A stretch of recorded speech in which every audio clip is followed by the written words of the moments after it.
Okay, so on Wednesday we started covering some material on actually last week on some of the systems that are part of your facility, and we were discussing how these systems will impact the way you design your facility layout.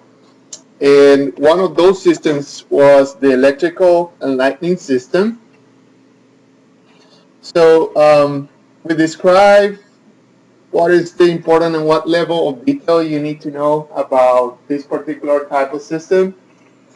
And then we started talking about one particular example of how do you design for an electrical system in your facility. We started the example and we stopped here because we needed to discuss the first exam. So today we're gonna pick up from here. In in this example, we have a machine shop in which we have the dimensions. We also have the height of the ceiling, and we know what type of manufacturing procedure we're gonna be performing, which is a uh, automatic machining and rough grinding. The problem is telling you that uniform lining is required, so there's not going to be any difference in time of the illumination that you're going to need for the facility. So all the areas are going to have the same type of illumination, same level of illumination. Um, all ceilings or walls are to be painted white. So all these details are important in terms of the solution and the design of the system. So based on the description of the facility, then you can get the data that you need from the tables we discussed as part of this system. And all luminaries are to be cleaned every 24 months. So the question is what lighting should be specified. And this question is going to be answered in terms of the number of lights that we're going to need. So this is a 7-step process. We covered the first 4 on Wednesday. So we're going to continue from that point. So we determine the level of illumination on step 1, and we determine that the level we need is 100-foot candles. Then we determine the room cavity ratio using the expression. This expression is given. So that was 1.75. Then we determine the ceiling cavity ratio, and since these lights are going to be ceiling mounted, in that case, we don't have to determine the specific ratios. But if they were to be hanging somehow, then we need to take into account this particular ratio. And then we determine the wall reflection and the effective ceiling reflectance. And again, having these lights ceiling mounted will also affect these ratios. So from here, we can go to step 5, which is determine the coefficient of utilization. So step 5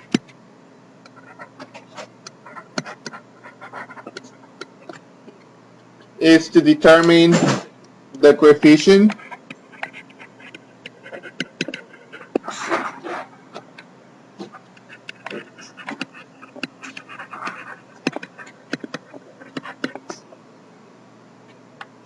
of utilization.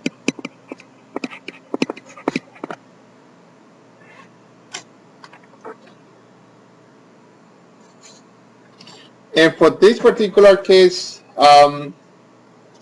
for this particular step, we have a table, which is table number 5 from this lecture.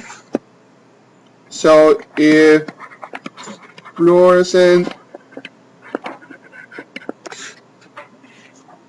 lamp is uncovered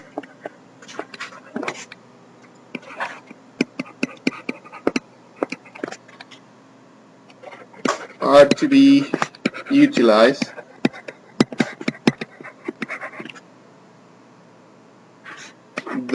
CR may be interpolated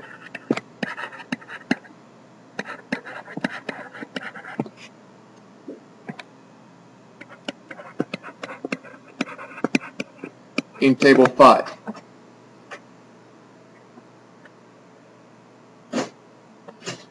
So we are interested in the coefficient of utilization, CU. So if we go to table 5, here are those values. We are looking at this type of luminary. We have fluorescent lamps in the cover pictures.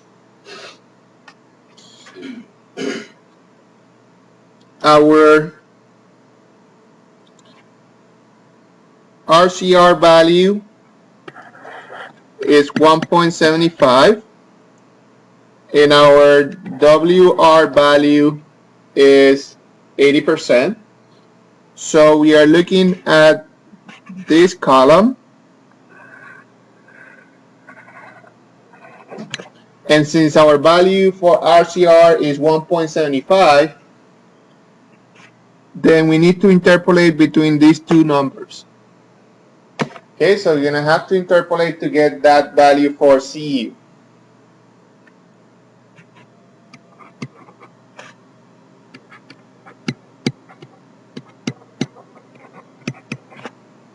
So that value is going to be between 0.88 and 0.78.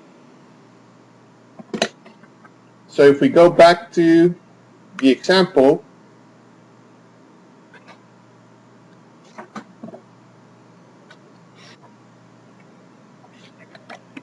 as being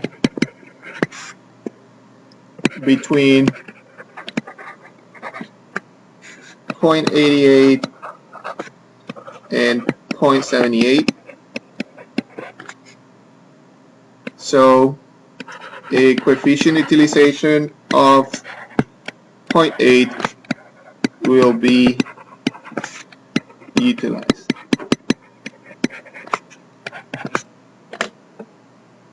So that's after interpolation. Any questions? So again, make sure that you see which tables you need to use for each one of the steps. For the exam purposes, I'm going to provide you with the information that you need in terms of the tables.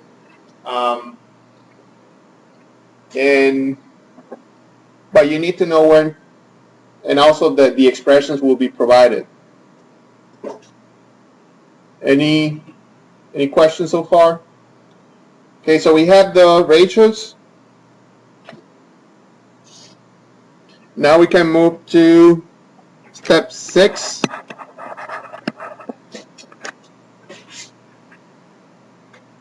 Which refers to determine the light loss factor.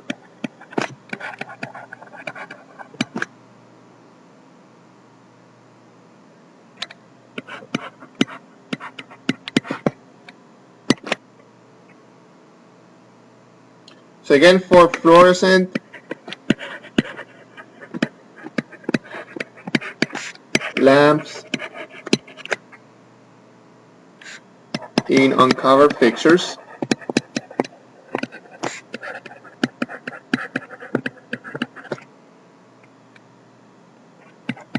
in a medium dirty environment,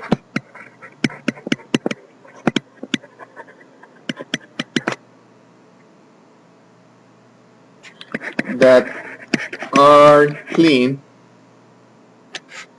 every 24 months,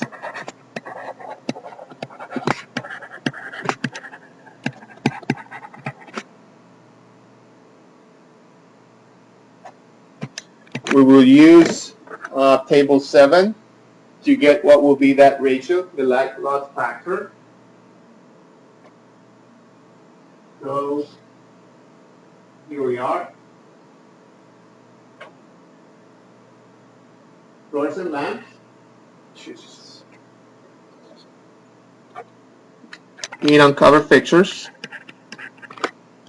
Then we are looking at this type of environment, and we have 24s cleaning every 24 months. So that factor will be 0.85.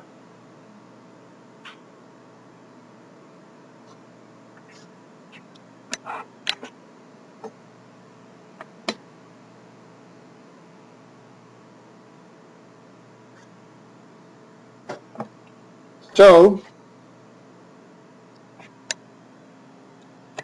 a lamp luminary dirt depreciation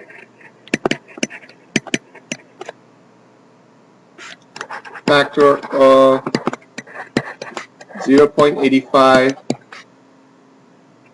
may be obtained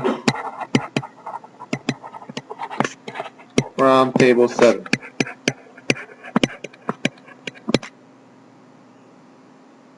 So LLF equals 0.85.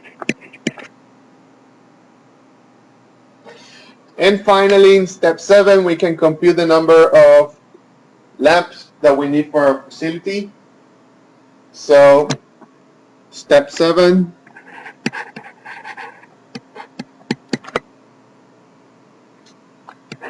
calculate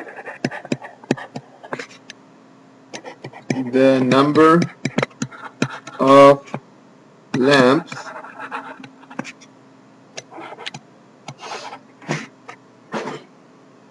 and for that we have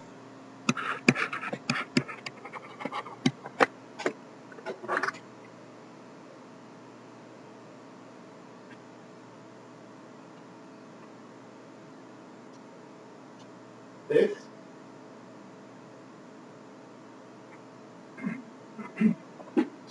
And this should be LLF, which is a light loss factor.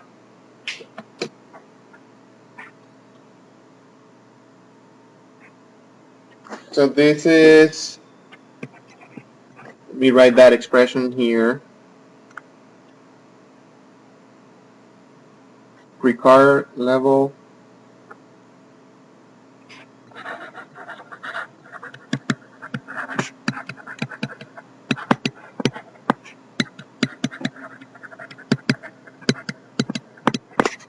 times area divided by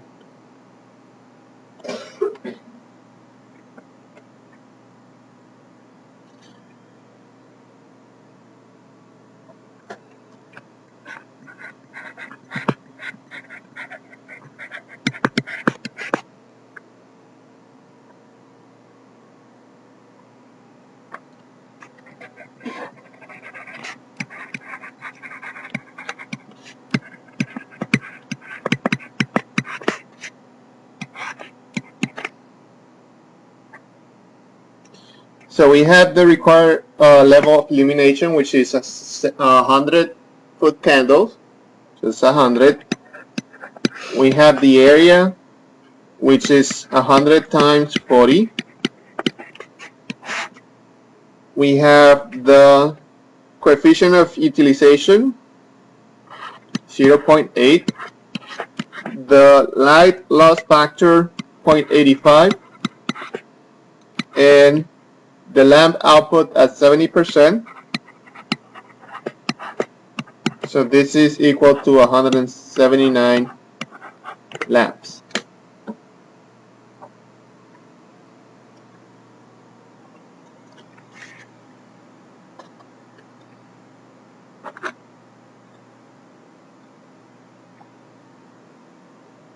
Any questions? So this is a long process, but it's very structured. You have step by step what you need to do in order to get this number of lamps. Yes. This question. I thought it was part of this. Okay, so is coming from here. So the output at 70% of rated light. Since we have a fluorescent and we have 85 watts, I'm sorry, 60.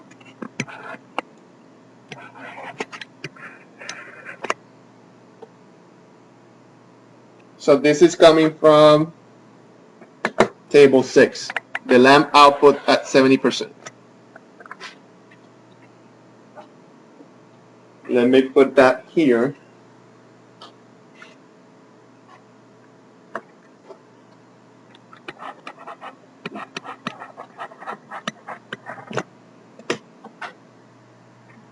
Any other question? Yes, sir. That's another good question. If you can see here, basically what we're saying is for the number of lamps, you can have one luminary and multiple lamps inside of it.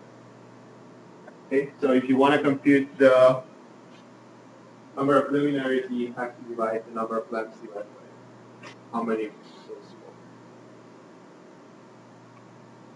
So if you want 2 per lamp, then you divide that by 2. Any other question?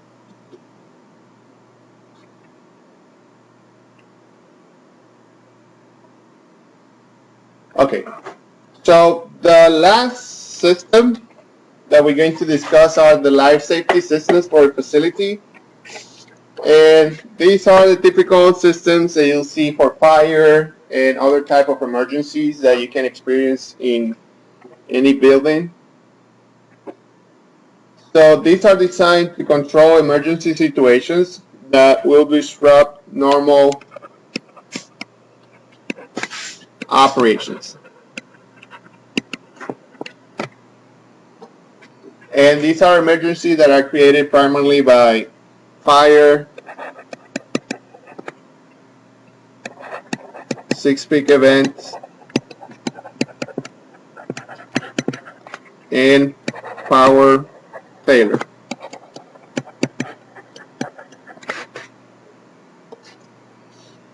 From these 3, fire is the most pervasive of the 3 and accounts for most of the costs related to disasters. So fire resistance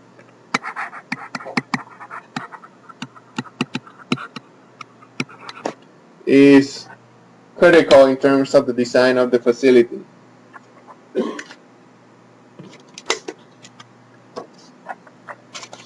So in order to design for this type of systems or safety systems, we need to know what type of facility we are trying to design, and that's going to be defined based on the occupancy classification.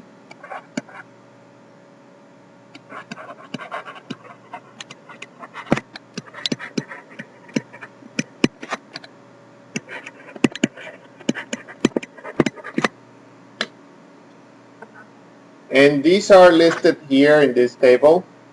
So we have multiple groups, A, E, I, depending on, so if we have assemblies and theaters, that will be group A, educational facilities, E, and so on. So these occupancy classifications are based on the International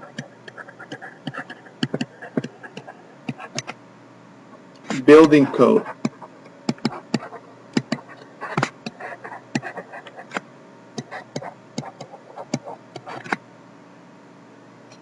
And the type of structures will govern the degree of fire resistance,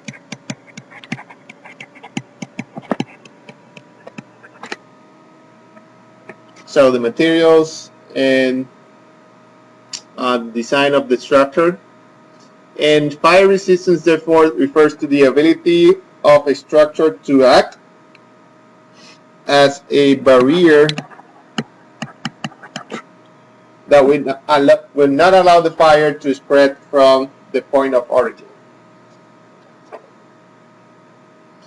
So for the purpose of this type of system, I'm giving you some guidelines for design. So again, we need to classify our facility into one of these groups.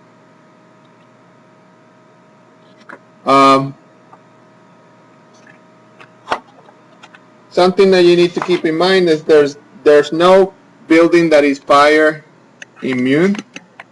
So all buildings are going to be at risk. So the facilities planner must be cognizant on the need to provide for safety routes,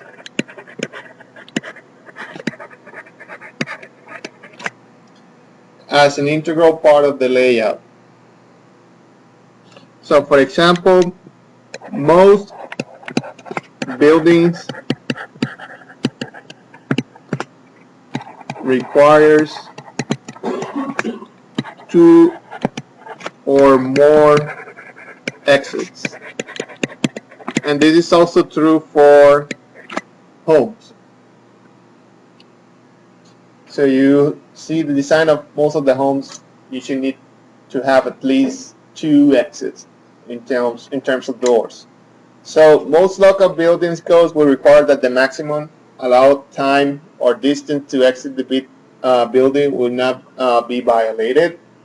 So no point can be more than 200 feet from an exit, 250 feet in a building with sprinklers, and up to 400 in a building with early suppression, fast response, fire protection, and automatic smoke and heat vents. So depending on the type of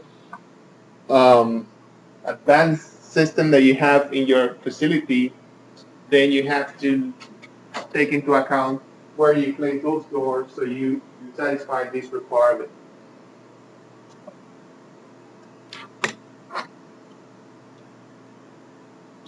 And then there's some more information here in terms of what's the maximum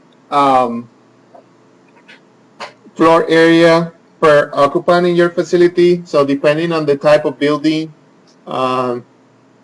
you know the area that each person must occupy. So that should give you an idea of the area of the number of people that you can have in your facility.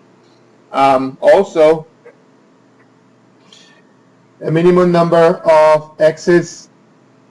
So here's giving you some guidelines, also coming from the building, the IBC, and some extra information here about the exits. So you don't have to memorize anything on this, nothing related to the table. What's important here is that you know that you need to satisfy a requirement in terms of distance for your employees. So you locate those exits properly in your facility. And this is just for information in terms that in the future you need to refer back to this. You have it available in your note. And that concludes the topic on space requirements and layout, specifically on facility systems. So we cover those specific areas related to systems. And now what we're going to do is to transition to personal requirements in terms of your employees. So you're going to have a homework based on this material that is going to be posted today. And it's going to be due on Monday. So you should expect some exercise in terms of how to design an electrical system and so on. Any questions? Okay, so let's transition to the next part of this lecture.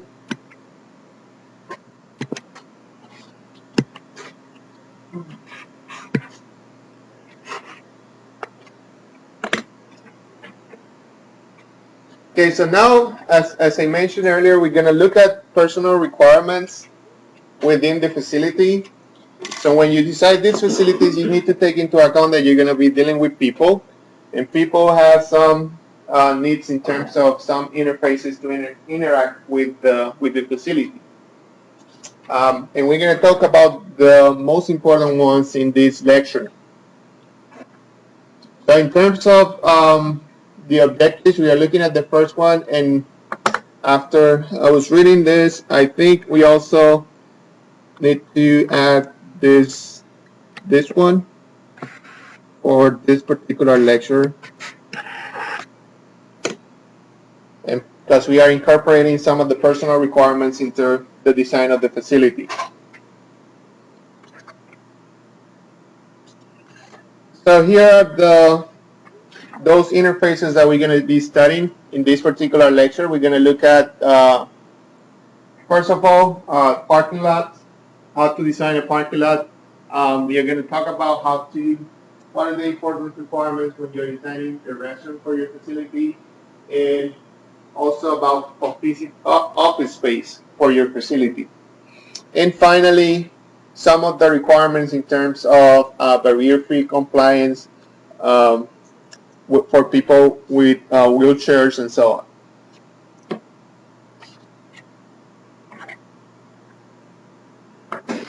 So in terms of the objectives for this lecture, learn how to plan for some of the personal requirements into your facility, including parking, restrooms, and office spaces. So as an introduction, the planning of personal requirements includes planning for employee parking, locker rooms,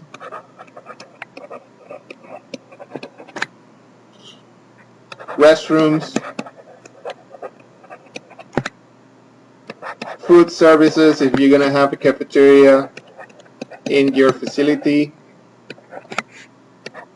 drinking fountains,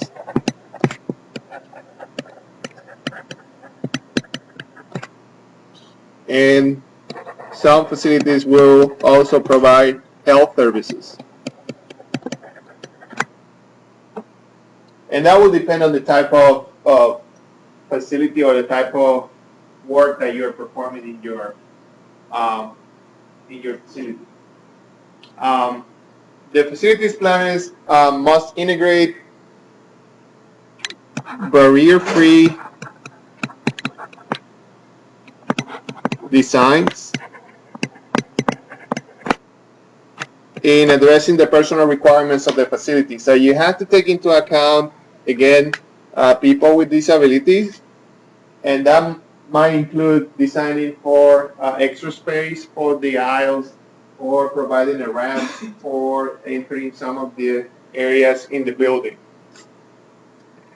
Also, you can also take into account the beach area, and we're going to talk about this later in this lecture.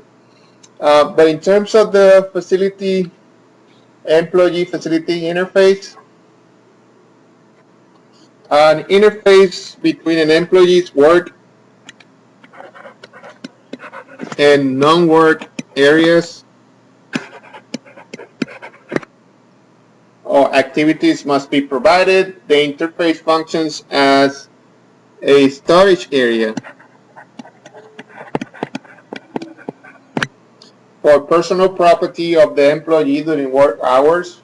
This includes lunch, the cars, and anything else that is needed by the employee. So personal property typically includes cars and employees'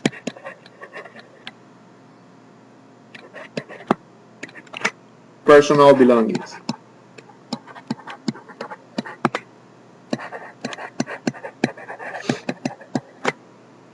such as coats, clothes, purses, and lunches.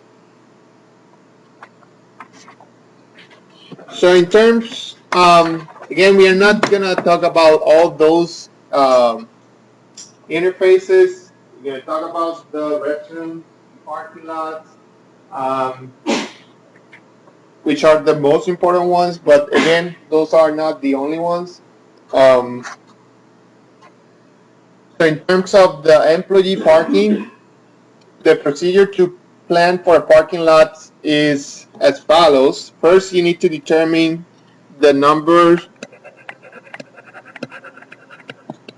of cars to be parked by type of car. Then the second step is determine the space required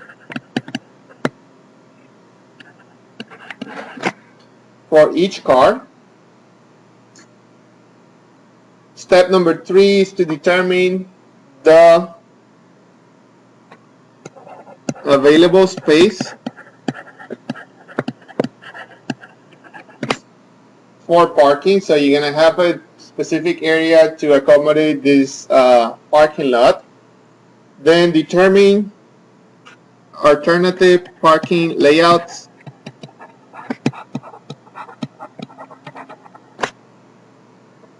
For alternative parking patterns, so this is something that you have seen for sure. You can have cars going both ways in one of the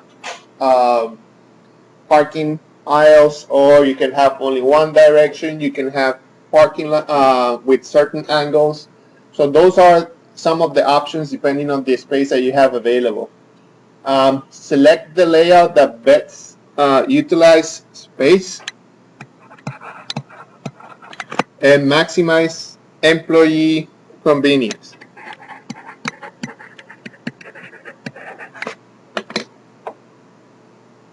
Something that you might also see there is that for some companies, for instance, those that are dealing with chemicals, they might ask you always to park like this. So you have an easy way to leave the facility in case of an emergency. So you park backwards. That will allow you to leave the facility quickly. The number of parking spaces to be provided must be specifically determined for each facility and must be in accordance with the local zoning regulations.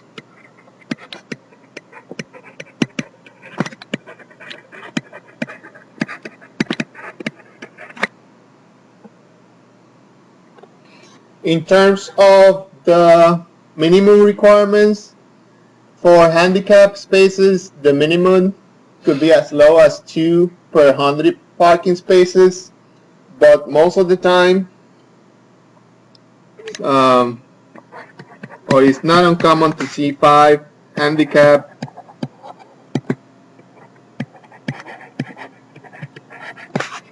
spaces per 100 parking spaces.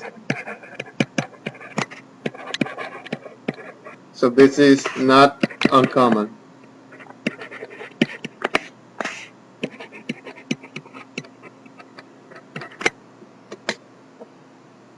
So it will depend. So again, the minimum requirement can be as low as 2, but if you have more space, then you should also plan to add more spaces for handicap. The size of a parking space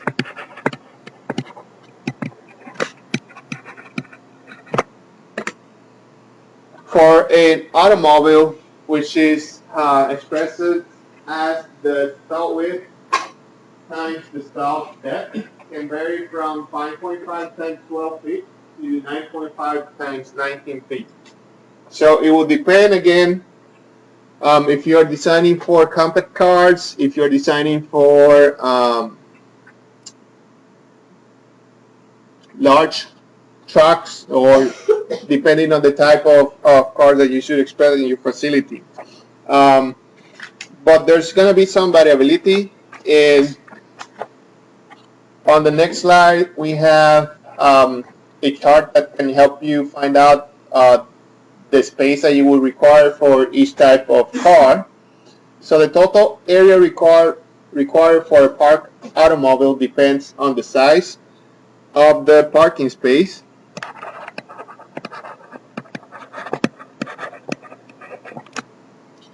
the parking angle, and the aisle's width.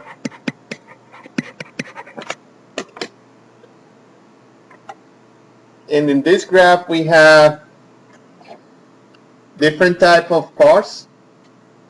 So small car use, all-day parker use, standard car use, luxury, supermarket, and handicap use. And as you can see, depending on the type of use and type of car, then we're gonna have certain area or width. So being the largest one, the one that is used for handicap. So you're gonna have a width about 12 feet for those spaces.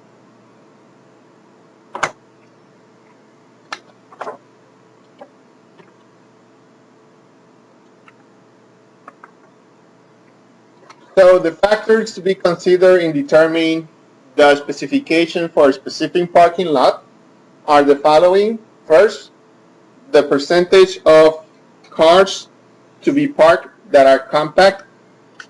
So as a design guideline, 33% of all parking is often allocated to compact cars.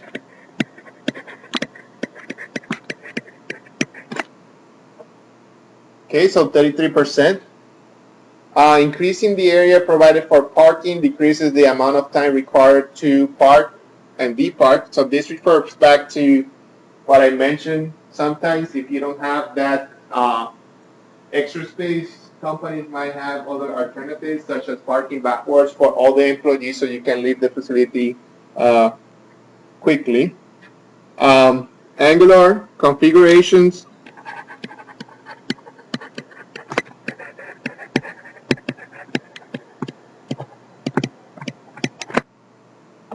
allows for quicker turnover. Perpendicular parking often yields greater space utilization, although it also requires wide aisles.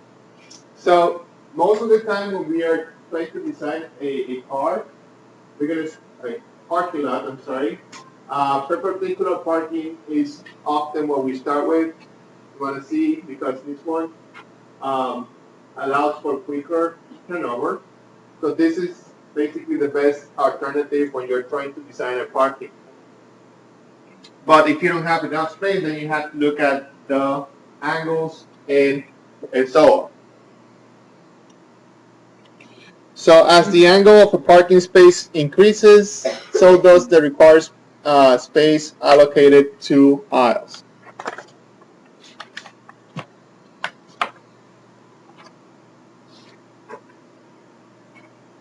So here we have some of the designs types that you can use for designing a parking lot. So this is a single load wall to wall. So here you have some walls, and then you have some angles. You see the depth is about 16, and then you have the width of the parking. And we have other alternatives here. You only have one set of parking.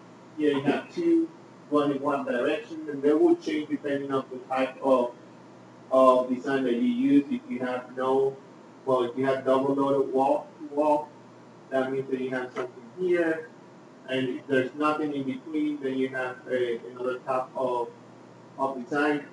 So this is coming from a research paper. I don't think I have the reference here, but it's a very nice figure just to show you that they have different alternatives in terms of how to design your parking.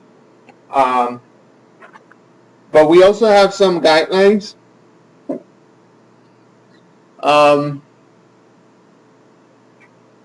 so again, we have some information in terms of the type of cars that you want to design for. So small cars, standard cars. I think the next few are large cars. And depending on the stall width and the type of design, this W is coming from here. So this is W1, W2, W3, and W4. And also depending on the angle for the park, then you can decide what will be the width of your each parking. So for instance, if we are designing for small cars and we are looking at an angle of 55 degrees for each parking, and then we want to design a parking like this one, W4, then look at this. So the width of each parking will be this amount.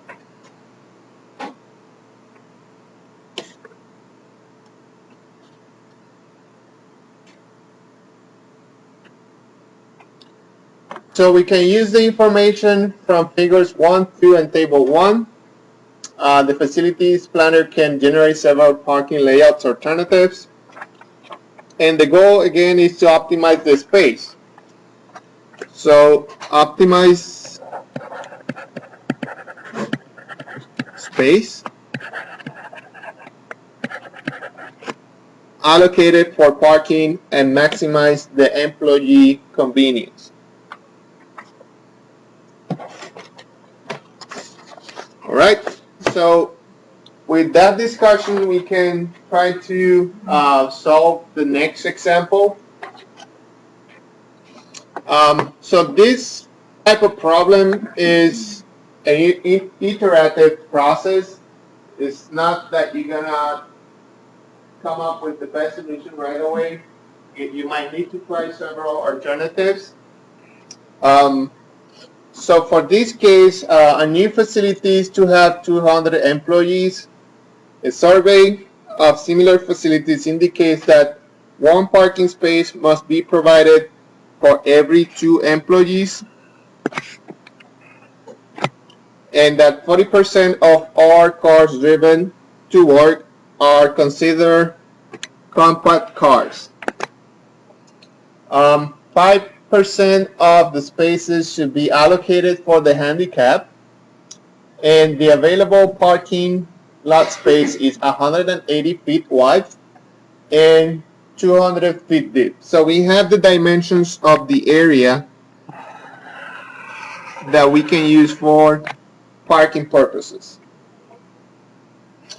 Assuming that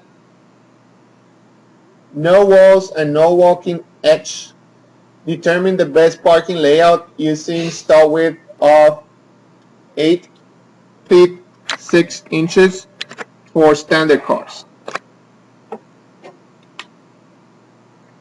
Okay, so we have detailed information about the design that we need to come up with for this particular parking lot.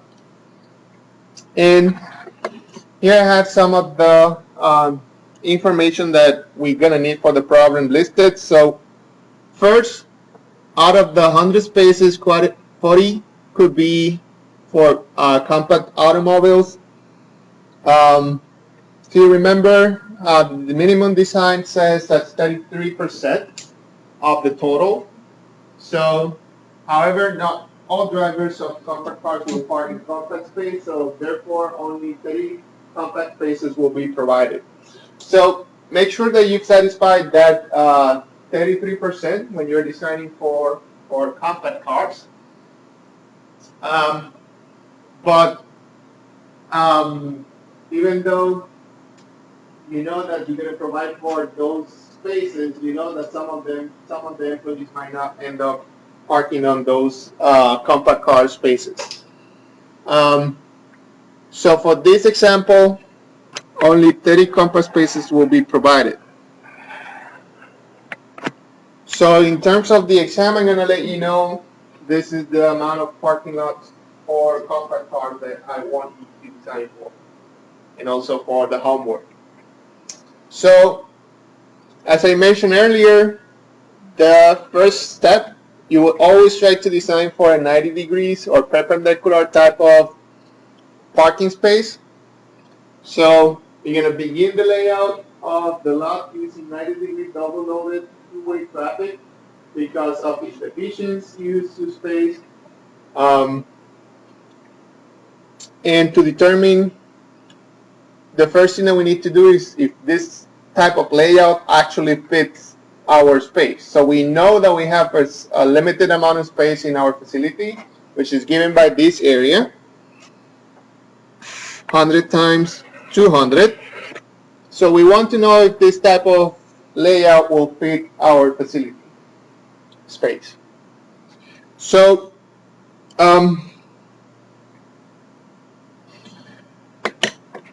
so W4 is the type of design that we want to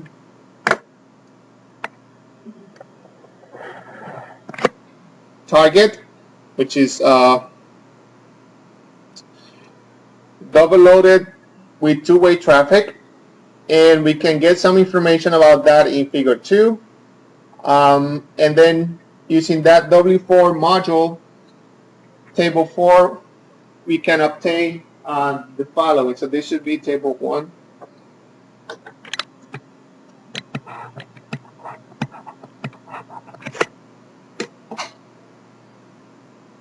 So we know one more time that we are designing for compact cars, and we're going to have 30 of them, compact cars of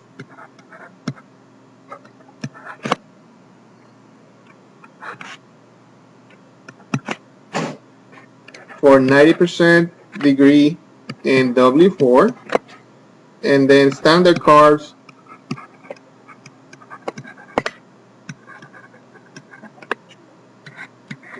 which is 8 feet 6 inches coming from here for 90 degrees and also W4. So using this information, we can go to table 1 and find the module width.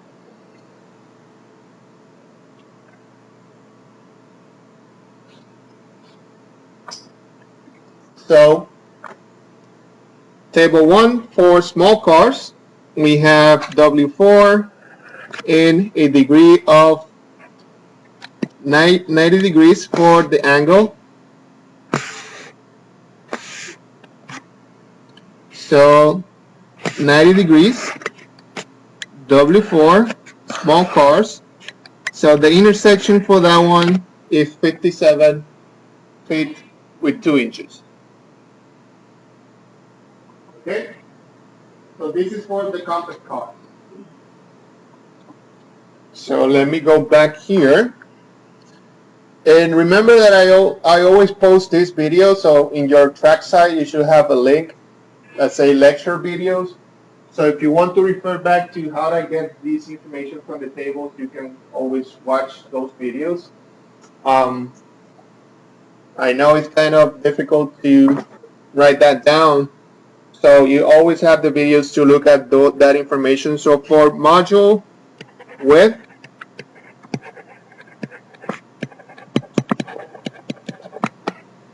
this is going to be 57 with 2 inches.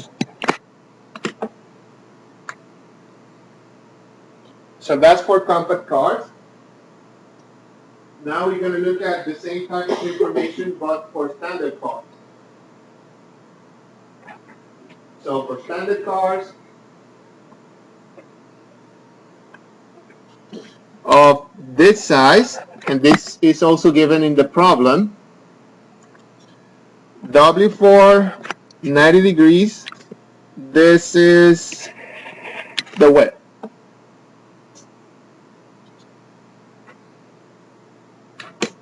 Okay, so 66 feet.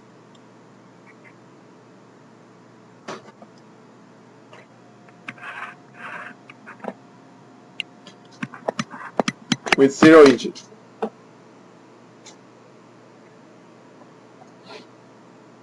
Okay, so this is the width that you're going to require for your compact cars and for standard cars.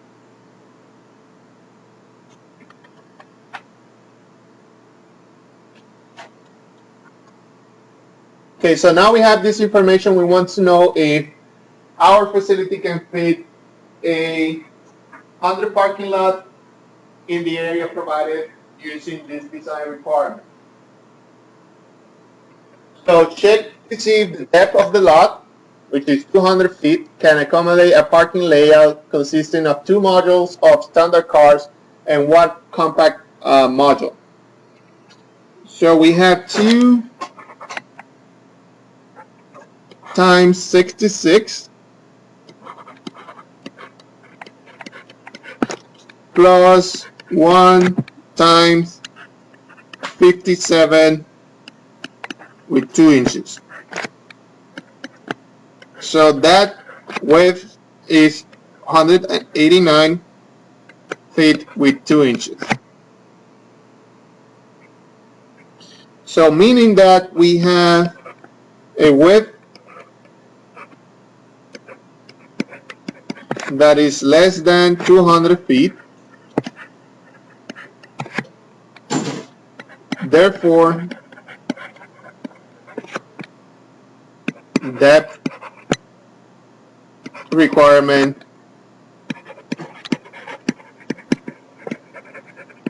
is okay.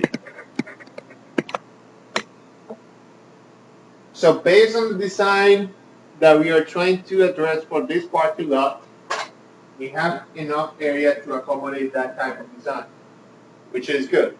Okay, so we have an extra, say, 10 feet available. Okay, so that's the first part. Then each compact module row will yield a car capacity based on the width of the lot, which is 180 feet, divided by the width requirement per stall, times the rows per module. Okay, so we're going to have 2 rows for compact cars, and we can divide the width by the width of the cars, which is 8 feet. Let me write this back again. So we have 180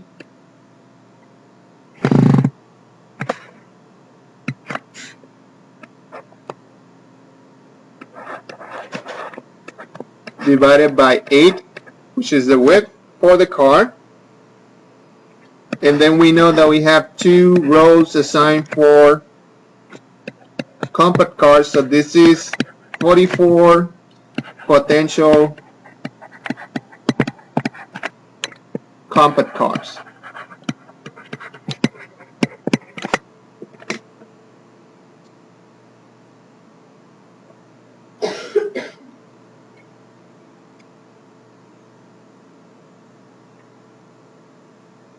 Okay, so remember, this type of design allows you for, go back here, allows you for you to have 2 lines of cars.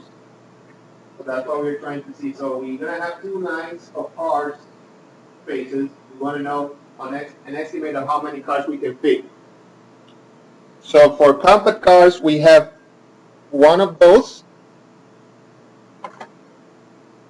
And we know the area or the width. We can divide by the width of each car and then multiply that times 2. This is giving you a estimate of 44 compact cars. And we can repeat the process also for the standard cars.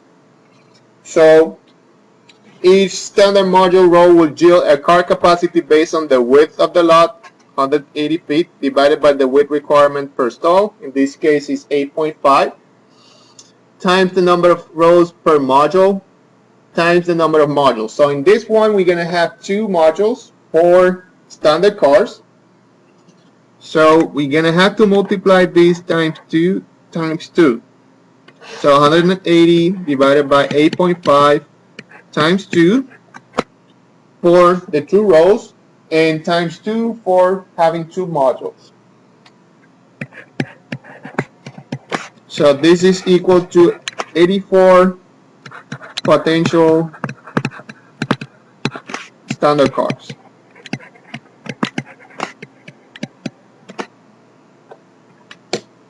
So the total possible parking spaces is 44 plus 84, which is 128, which is greater than the required number, which was 100. So we still have enough space to accommodate all the requirements, and we have extra space to do other things with the parking.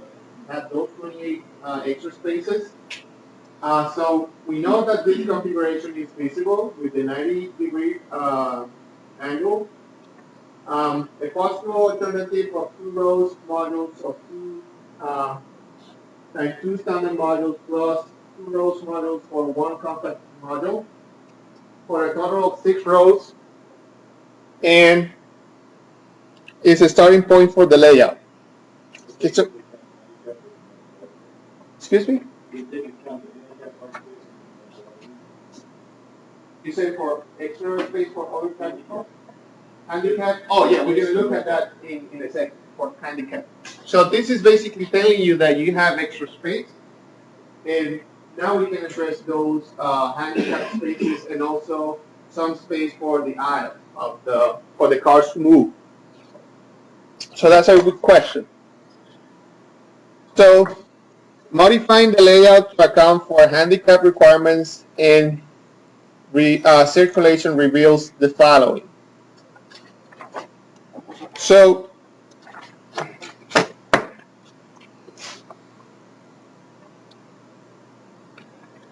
we are looking at something like this. This is going to be our parking lot. You're going to have this and this. So we're going to have spaces here, spaces here, spaces here, spaces here. Actually, we can go all the way down. Some more spaces and spaces here. So this row is what I'm saying is going to be for compact cars. And then we're going to have all these spaces for standard cars. We have 2 modules for standard cars, which are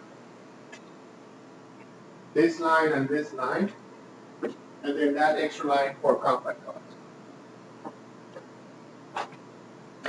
Okay, so this is going to be row 1,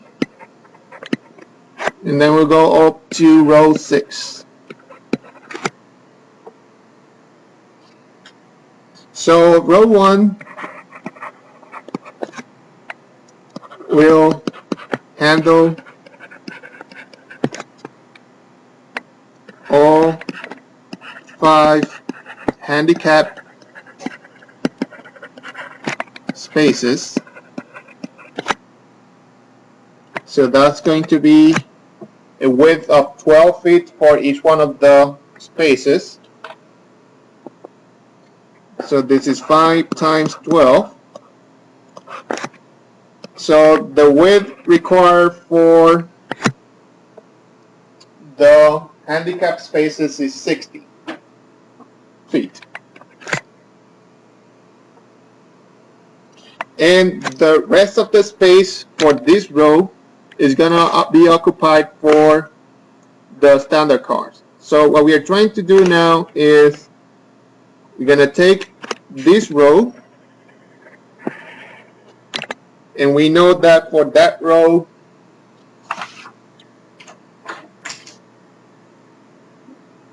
we are designing for standard cars. So we're going to take some of those spaces and we're going to provide those spaces for handicap. And this width is 180. So what we're going to do is the following.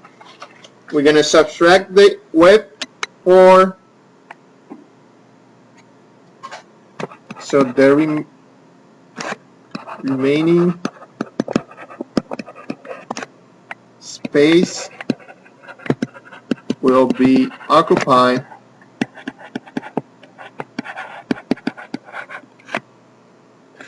by standard cars.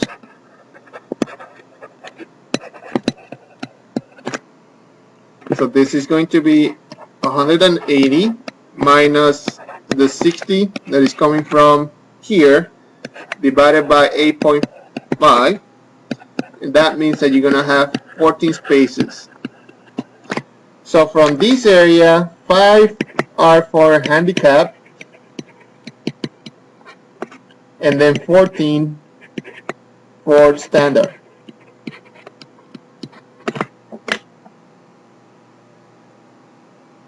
So we know the width, we know that we need to have 5 spaces for handicap, so we know the width that those 5 are going to occupy. We subtract that width from the width of the parking lot, and that gives us how many of those standard cars we can fit in that row.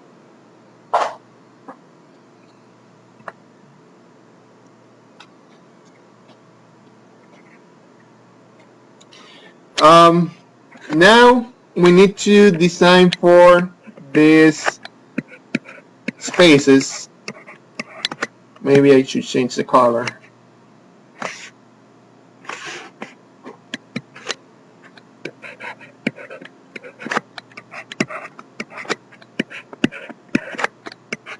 So we can have some circulation in our parking lot.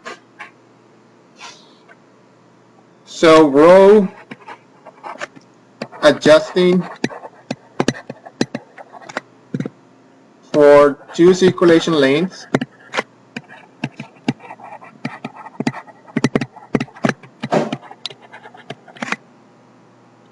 Of 15 feet.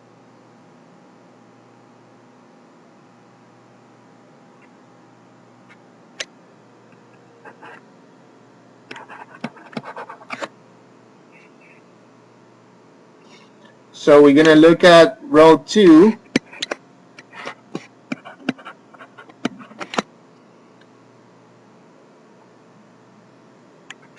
So that's going to be 180 minus the area or the width required by those 2 lanes divided by 8.5. So that's 17 spaces. So for this, we have 17, this 17, and also this one 17. So row 2, 3, and 4 will have 17 cars each. The 5 and 6 are for compact cars, so we have to look at different design requirements. So for row 5,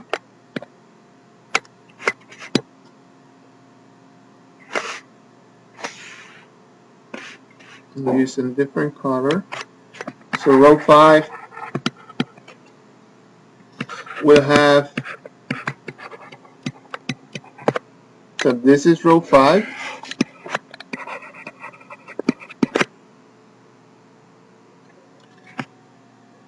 $180 minus 30.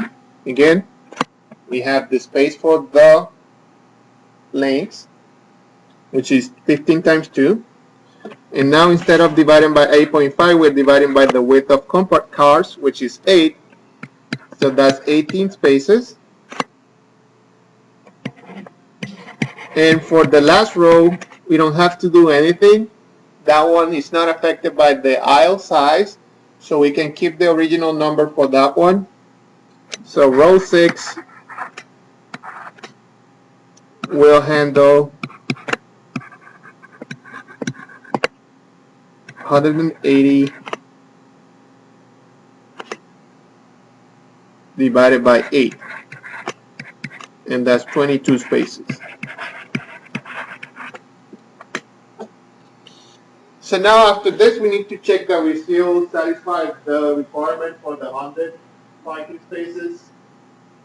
So we have 5 for handicap, 14 for the first row, 17 for the second row,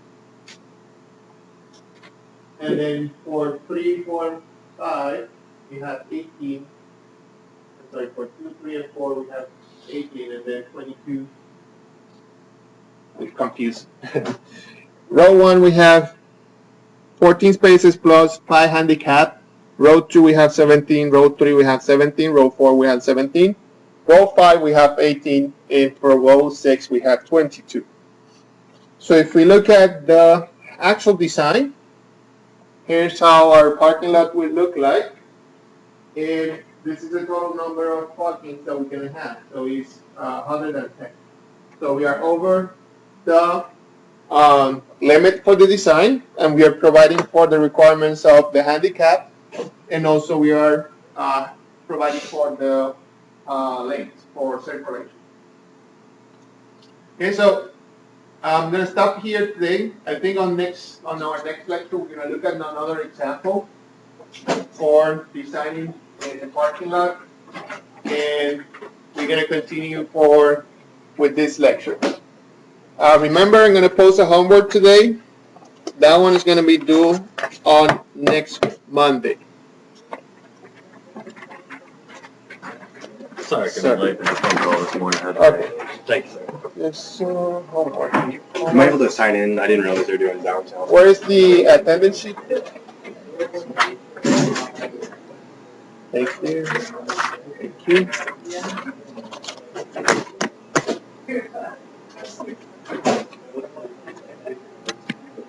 I have your exam.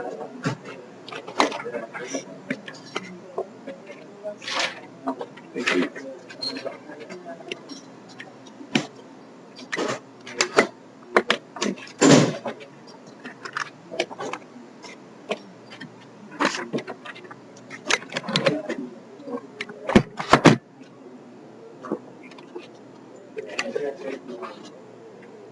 So, I revised your first problem.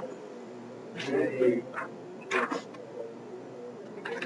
kind of follow what you were doing, but still, this number should be increased as you go back. So it's still take 5 points out. Okay, thank you. Appreciate it. Yes, sir. Yes, your exam is in my office. You want to stop by this afternoon to pick it up? I'm there from 3 to 5. Yes. I could just turn in the homework right there. Excuse me? I could just put my homework right there. Yes.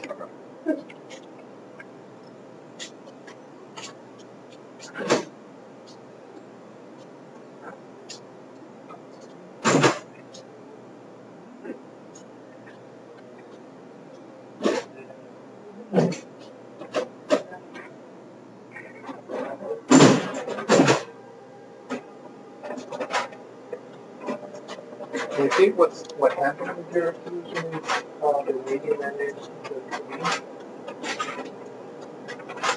Every year I have one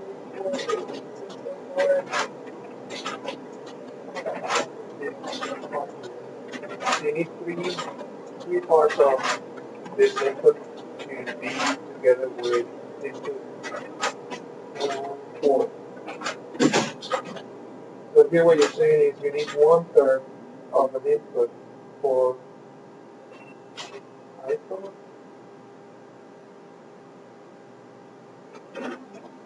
You see what I'm saying? The ratio? that's exactly what I did. It's for one. So what you're saying is 1/3 of this input is required for. It should be I2 equals 3 I, right? Yes. Yeah. It's got the 3 on the wrong side of the 3.